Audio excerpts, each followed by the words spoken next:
Hello बच्चों, कैसे हैं आप। हम अपनी पहली क्लास में 9th के पाठ्यक्रम में हमें क्या पढ़ना है, यह चीज़ें हम समझ चुके हैं। कुल कितने अध्याय हैं, क्या क्या चीज़ें इसमें हमें पढ़नी है, ये सारी बातें हम अपने पहले लेक्चर में देख चुके हैं जो पाठ्यक्रम से संबंधित था।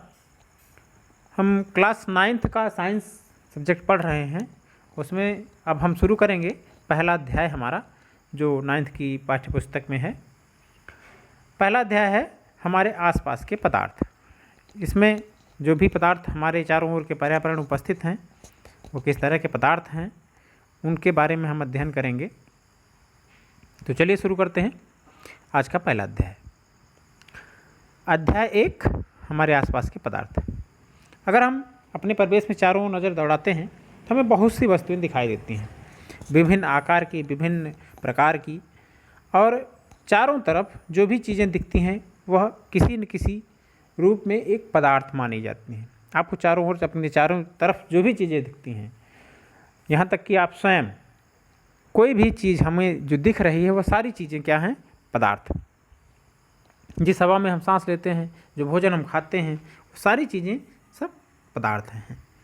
पानी, वायु, सब के सब कहने का मतलब जो भी हमें अपने परिवेश में चारों तरफ चीज़ें दिखती हैं वो क्या हैं? एक पदार्थ होती हैं।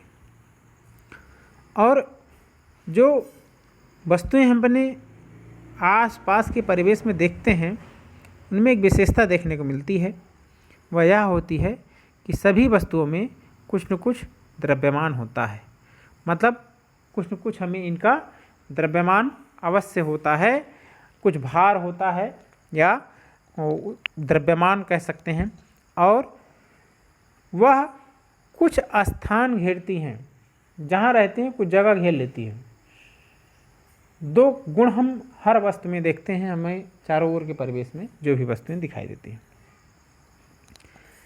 तो यह चीज़ें चूँकि बहुत ही प्राचीन काल से हमें दिखती हैं, तो मनुष्य जो भी अपने आसपास की चीज़ें हैं उन्हें हमेशा समझने का प्रयास करता है।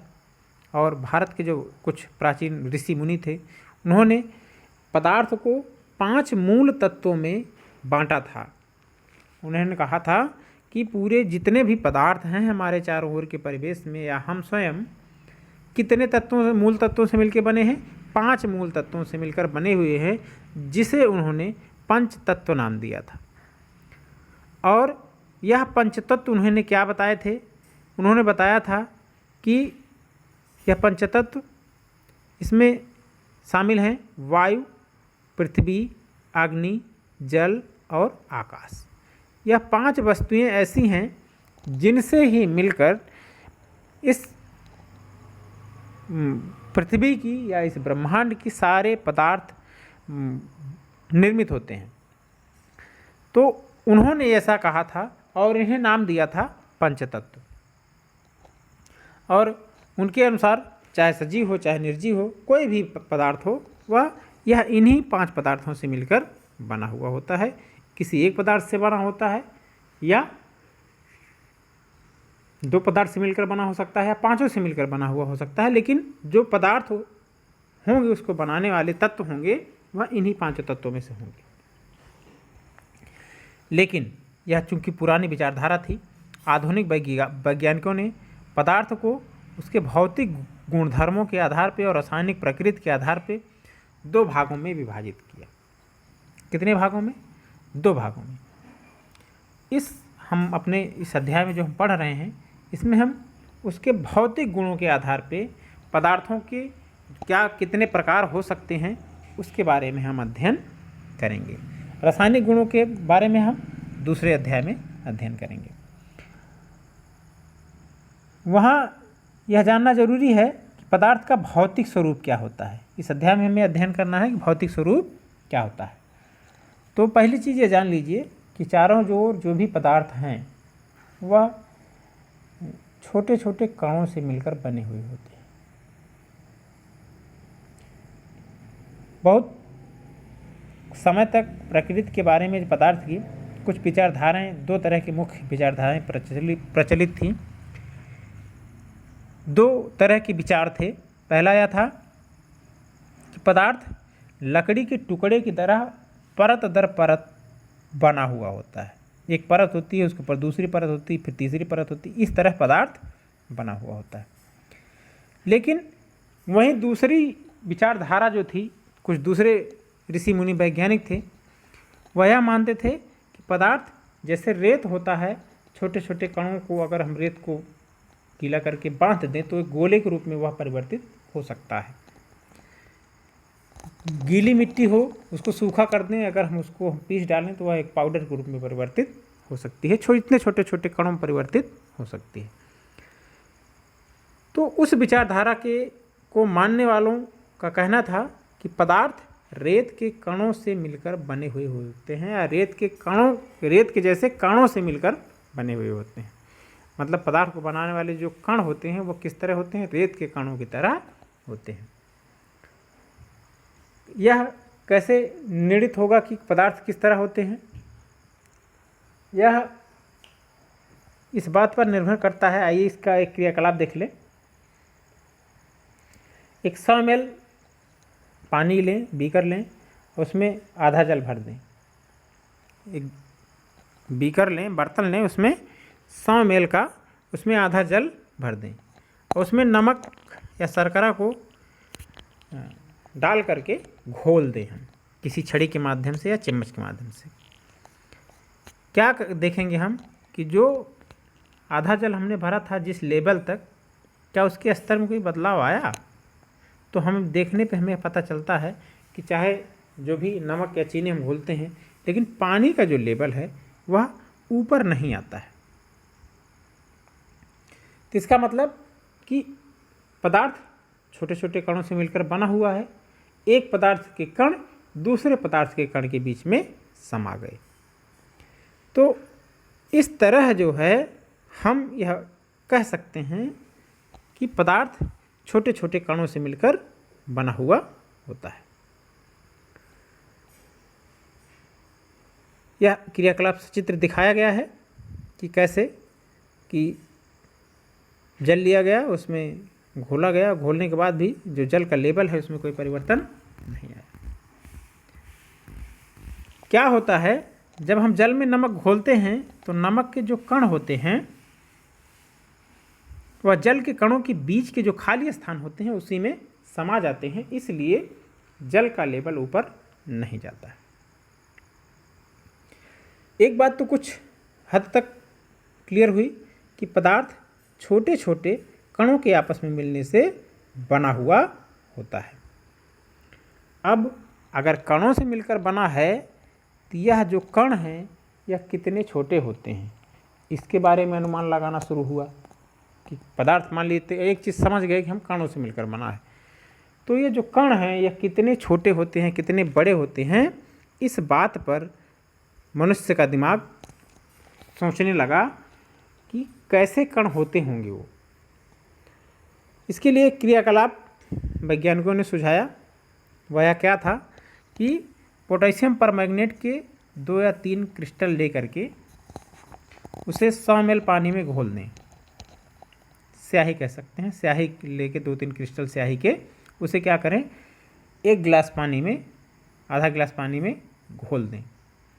इस घोल में से 10 ml घोल, एक ढक्कन जो दवा पीने वाली ढक्कन होती है प्लास्टिक वाली, उतना पानी हम उसमें से निकाल लें और क्या करें, उसे हम उस जो एक ढक्कन पानी निकाले हैं उसमें हम ये इस तरह समझ सकते हैं, एक बर्तन है इसमें 100 ml पानी है। कितना है? 100 ml। और इसमें स्याही के 2-3 क्रिस्टल हम घोल देते हैं पूरे पानी में, इस पूरे पानी में। और उसके बाद क्या करते हैं, घोलने के बाद इसी में से 10 ml हम पानी बाहर निकाल लेते हैं और उस 10 ml में क्या करते हैं, इसमें फिर हम 90 ml पानी मिला देते हैं। जब 90 ml हम मिला देंगे तो फिर यह 100 ml बन जाएगा। और इसी तरह की क्रिया, जब ये 100 ml बन जाए तो फिर इसमें से 10 ml निकाल लेते हैं। यह क्रिया 4 से 5 बार दोहराएं, 7 से 8 बार, 10 बार दोहरा लें। तो आप क्या देखते हैं, क्या जल में कुछ ऐसा जल है जो कि अब भी रंगीन है? तो हमें उत्तर क्या मिलता है कि जो जल है उसमें जो हम स्याही घोले थे या पोटेशियम परमैंगनेट घोले थे, उसके कण जितनी बार हम उसको अगले 10 ml निकाल के अगले जार में बर्तन में डालते जाते हैं, हल्का तो होता जाता है लेकिन उसके कण, रंगीन कण फिर भी हमें दिखाई देते रहते हैं। और इससे क्या होगा, इससे यह प्रदर्शित होता है कि पोटेशियम परमैंगनेट के या स्याही के बहुत से थोड़े से क्रिस्टलों से पानी की बहुत अधिक मात्रा 1000 लीटर भी रंगीन हो जाती है। इससे हम यह निष्कर्ष निकाल सकते हैं कि पोटेशियम परमैंगनेट अथवा स्याही के केवल एक क्रिस्टल से में कई सूक्ष्म कण होंगे और यह कण छोटे छोटे कणों में जब विभाजित होंगे तो अंत में क्या होगा कि एक स्थिति में यह कण और छोटे भागों में विभाजित नहीं हो सकते हैं। मतलब वह इतने छोटे कणों में विभाजित हो जाएंगे कि उसके बाद और छोटे कणों में विभाजित नहीं हो सकते हैं। तो हम जो है यह स्थिति देखते हैं कि हम उसको यह कल्पना नहीं कर सकते हैं कि पदार्थ के कण कितने छोटे होते हैं। तो यह मान लिया जाता है कि पदार्थ के कण हमारे बहुत छोटे छोटे होते हैं और इतने छोटे होते हैं कि हम उसकी कल्पना भी नहीं कर सकते हैं कि पदार्थ कितने छोटे छोटे कणों से मिलकर बना हुआ होता है। इसके बाद हम यह देखते हैं कि यह जो कण होते हैं इनकी कुछ विशेष लक्षण होते हैं, कुछ मूल लक्षण होते हैं और पदार्थ को बनाने वाले जो कण हैं छोटे छोटे, इनके कुछ विशेष गुण होते हैं। उन विशेष गुणों को हम पदार्थ के कणों के अभिलाक्षणिक गुण कहते हैं।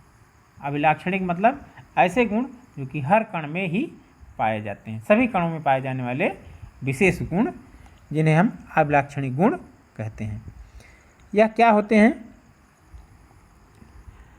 पदार्थ के कणों के बीच कुछ खाली स्थान होता है। इसको हम पहले के प्रयोग में देख चुके हैं कि किसी बर्तन में कोई पदार्थ लिया है हमने, उसमें चाहे जितना चीनी या नमक घोलते जाएंगे उसके स्तर में कोई बढ़ोतरी नहीं होती है। तो जो दूसरा पदार्थ हम घोल रहे हैं वो जो कहाँ जा रहा है, इसका मतलब पदार्थ के जो कण हैं उनके बीच रिक्त स्थान है और उसी में समा जा रहा है। तो पदार्थ के कणों के बीच जो रिक्त स्थान होता है उसी में दूसरे पदार्थ के कण समाहित हो जाते हैं। यह प्रयोग सिद्ध करता है। पदार्थ के कण दूसरा गुण होता है कि पदार्थ के कण निरंतर गतिशील होते हैं। क्या करें, एक बड़ा सा जार ले लें कांच का, 1 लीटर का, आधा लीटर का, 100 ml का, कितनी भी बड़ी साइज का ले लें, उसमें साफ स्वच्छ पानी भर दें और साफ स्वच्छ पानी के भरने के बाद उसमें एक छोटा सा कण डाल दें, स्याही का टुकड़ा। आप क्या देखते हैं, धीरे धीरे घुलते घुलते वह स्याही का टुकड़ा पूरे जल में फैल जाता है। तो उसको फैलाने का काम कौन करता है? इसका मतलब उस जल के जो कण हैं वह जल में घूम रहे हैं इधर से उधर, जिनके साथ उस स्याही के कण भी पूरे जल में फैल जाते हैं। तो यह हम प्रयोग द्वारा देखते हैं कि पदार्थ के कण निरंतर गतिशील रहते हैं। दूसरी चीज़ यह हम देखते हैं कि कोई अगरबत्ती अगर जलाई जाती है तो उस अगरबत्ती की सुगंध कहीं भी कमरे के किसी भी कोने में जला देते हैं आप, तो धीरे धीरे या पड़ोसी के घर में जला दी जाती है, तो धीरे धीरे वह सारी सुगंध हमारे पास तक कैसे पहुंच जाती है। इसका मतलब है कि सुगंध के जो कण हैं, जो जिनसे सुगंध हमें मिलती है, उसके कण वहाँ से चल करके हमारे पास तक पहुँच गए, हमारे नाक के पास तक, नाक के भीतर तक पहुँच गए, तभी हमें वह गंध या सुगंध महसूस हो रही है। तो इसका मतलब कि पदार्थ के कण गतिशील होते हैं या हमेशा गतिमान अवस्था में रहते हैं। और इसके अलावा तीसरा अभिलाक्षणिक गुण क्या होता है? इसके लिए हम कई क्रियाकलाप कर सकते हैं कि एक गर्म गिलास पानी से दूसरे ठंडे पानी से भरें, 2 गिलास लेकर के, और कॉपर सल्फेट या पोटेशियम परमैंगनेट का क्रिस्टल दोनों में डाल दें और एक और रख दें, हिलाएं नहीं, तो क्या होता है कि क्रिस्टल को सतह पर बैठने के समय तक हम देखते हैं कि गिलास में ठोस क्रिस्टल के कण के ठीक ऊपर क्या दिखाई देता है। समय बीतने पर क्या होता है, इससे ठोस और द्रव के कणों के बारे में क्या पता चलता है। क्या तापमान के साथ मिश्रित होने की दर बदलती है और कैसे। जो पदार्थ के कणों की गति होती है उसके संबंध में क्रियाकलाप दिया गया है आपका। इस क्रियाकलाप से हम यह देख सकते हैं कि जो पदार्थ के कणों की गति है वह जब हम किसी पदार्थ को गर्म करते हैं तो वह कणों की गति में वृद्धि हो जाती है। ये क्रियाकलाप से हमें यही समझाने का प्रयास किया गया है। पदार्थ के कण निरंतर गतिशील रहते हैं, अर्थात उनमें गतिज ऊर्जा पाई जाती है तथा हम यह कह सकते हैं कि तापमान बढ़ने से कणों की गतिज ऊर्जा भी बढ़ जाती है। और यह तीनों क्रियाकलाप जो भी ऊपर दिखाए गए हैं इससे यह साबित होता है कि पदार्थ के कण अपने आप ही एक दूसरे के साथ गतिशील होने के कारण अंतः मिश्रित हो जाते हैं। ऐसा कणों के रिक्त स्थानों में समावेश के कारण होता है।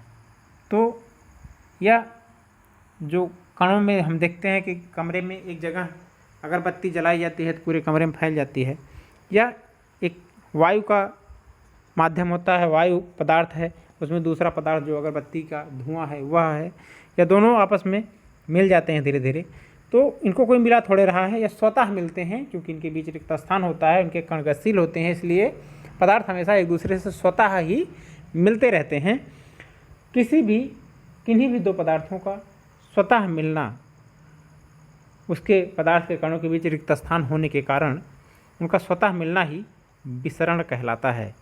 और जब किसी पदार्थ को गर्म करते हैं तो विसरण की जो क्रिया है वह तीव्र हो जाती है। यह बहुत ही महत्वपूर्ण बिंदु है कि किसी भी पदार्थ के कणों में जो गति होती है उसी के कारण ही उसमें हम विसरण का गुण हमें देखने को मिलता है। और यह स्वतः मिलना, दो पदार्थ के कणों का आपस में स्वतः ही मिलना, वह विसरण कहलाता है। तो आप विसरण का उत्तर दे सकते हैं। तीसरा जो अभिलक्षणिक गुण होता है पदार्थ का वह यह होता है कि पदार्थ के कण, सभी पदार्थों के कण एक दूसरे को अपनी तरफ आकर्षित करते हैं। यह आकर्षण कैसा होता है, किस तरह इसको समझ सकते हैं। जैसे कि खेल का मैदान है, उसमें एक दूसरे को पकड़ के लोग खड़े हैं और जब वह एक दूसरे को खींचते हैं तो गिरते नहीं हैं, पहला दूसरे को संभाले रहता है। इसी तरह जो यह स्थिति है ठीक वही पदार्थों की होती है। या दूसरा क्रियाकलाप देख लें कि एक लोहे की कील, एक चाक का टुकड़ा और एक रबड़ बैंड ले लें, इन पर हथौड़ा मारकर, काटकर या खींचकर उसे भंगुर करने का प्रयास करें, तोड़ने का प्रयास करें तीनों को लेकर के। और क्या हम देखते हैं कि तीनों में से किसके कण अधिक मजबूती के साथ एक दूसरे से बंधे हुए हैं। तो क्रियाकलाप के माध्यम से हमें यह पता चल जाता है। तो यह दूसरा एक काम कर सकते हैं कि कहीं जल बह रहा हो उसको आप काटने का प्रयास करें उंगली से, तो काट सकते हैं, नहीं काट सकते हैं। क्यों ऐसा होता है कि पदार्थ के कण हमेशा एक दूसरे को अपनी तरफ बल के साथ खींचते हैं। दो कणों के बीच हमेशा एक बल कार्य करता है। जैसे हम लोहे के टुकड़े को हम छोटे छोटे कणों में बदलना चाहें या चाक के टुकड़े को छोटे छोटे कणों में बदलना चाहें तो कौन सा जल्दी टूट जाएगा? चाक का टुकड़ा जल्दी टूट जाएगा। लोहे का टुकड़े को हम चूर्ण में नहीं बदल सकते हैं, उसको छोटे छोटे कणों में नहीं बदल सकते हैं। इसका अर्थ यह हुआ कि लोहे के जो कण हैं, लोहे को बनाने वाले जो कण हैं, वह ज़्यादा मजबूती से एक दूसरे को आपस में खींचे हुए हैं। वहीं जो चाक के कण हैं, चाक को बनाने वाले कण हैं, उसके कणों के बीच एक दूसरे के प्रति खिंचाव वह जो है कम है। तो खींचते अवश्य हैं, कोई भी पदार्थ हो उनके कण आपस में एक दूसरे को खींचते हैं और वह खिंचाव ही यह निर्धारित करता है कि वह पदार्थ कितना मजबूत होगा या किस अवस्था में होगा, ठोस में होगा, द्रव में होगा अथवा गैस में होगा, या उन पदार्थ के जो कण होते हैं उन कणों के बीच में कितना आकर्षण बल है एक दूसरे के प्रति, इसी बात पर निर्भर करता है उनकी अवस्था और उनकी मजबूती। तो इसके बारे में हम आगे पढ़ेंगे। आज हमने 3 चीज़ें पढ़ी। एक, पदार्थ के कणों के अभिलाक्षणिक गुण, जिसमें हमने तीसरा गुण पढ़ा था कि पदार्थ कण एक दूसरे को आकर्षित करते हैं। दूसरा गुण पढ़ा था कि पदार्थ के कण निरंतर गतिशील होते हैं। और पहला गुण पढ़ा था कि पदार्थ के कणों में जो है, दूसरा गुण था कि एक दूसरे को आकर्षित करते हैं और निरंतर गतिशील होते हैं और इनके बीच रिक्त स्थान होता है। 3 मुख्य गुण क्या हैं? पहला गुण, पदार्थ के कणों के अभिलक्षण गुण में क्या है? पहला कि उनके बीच रिक्त स्थान होता है, दूसरा होता है कि वह निरंतर गतिशील रहते हैं, और तीसरा होता है कि वह एक दूसरे को आकर्षित होते हैं। यह तीनों गुण हर पदार्थ के हर कण में या प्रत्येक पदार्थ के प्रत्येक कण में पाए जाते हैं। तो आज बच्चों हमने 2 चीज़ें पढ़ी कि पदार्थ किन चीज़ों से, किसे पदार्थ कहते हैं, पदार्थ बना किस तरह की चीज़ों से होता है, छोटे छोटे कणों से मिलकर बना होता है, और यह कण इतने छोटे होते हैं कि इनकी हम कल्पना भी नहीं कर सकते हैं कि वह कितने छोटे छोटे हो सकते हैं। इसको हमने एक प्रयोग के माध्यम से भी देखा। उसके बाद हमने पढ़ा पदार्थ के कणों के कुछ अभिलाक्षणिक गुण होते हैं। वह मुख्य गुण क्या होते हैं कि पदार्थ के कण के बीच हमेशा रिक्त स्थान पाया जाता है। दूसरा गुण होता है कि पदार्थ के कण निरंतर गतिशील होते हैं। तीसरा गुण यह होता है कि वह एक दूसरे को बहुत तेज़ी से आकर्षित करने का प्रयास करते हैं या एक दूसरे को आकर्षित करते हैं। तो यह था आज का क्लास। तीनों चीज़ें, तीनों गुण हमने पढ़ लिया और आशा करता हूँ कि बेहतर तरीके से समझ में आया है। अगर फिर भी कुछ समझ में नहीं आया है तो हम आपको आज पढ़ाए गए इस पाठ की PDF फाइल और उपलब्ध कराएंगे, उसको भी ध्यान से पढ़िए। हमारा ये वीडियो 1 बार 2 बार 3 बार ध्यान से देखिए, और जो नोट्स हम आपको देंगे वो भी आप देखेंगे। फिर भी अगर आपको समझ में नहीं आता है तो आप हमसे कमेंट करके या फ़ोन करके पूछ सकते हैं उसके बारे में। बाकी हम आपसे मिलते हैं अगले लेक्चर के साथ। गुड लक, वेल विशेस, बहुत बहुत शुभकामनाएं।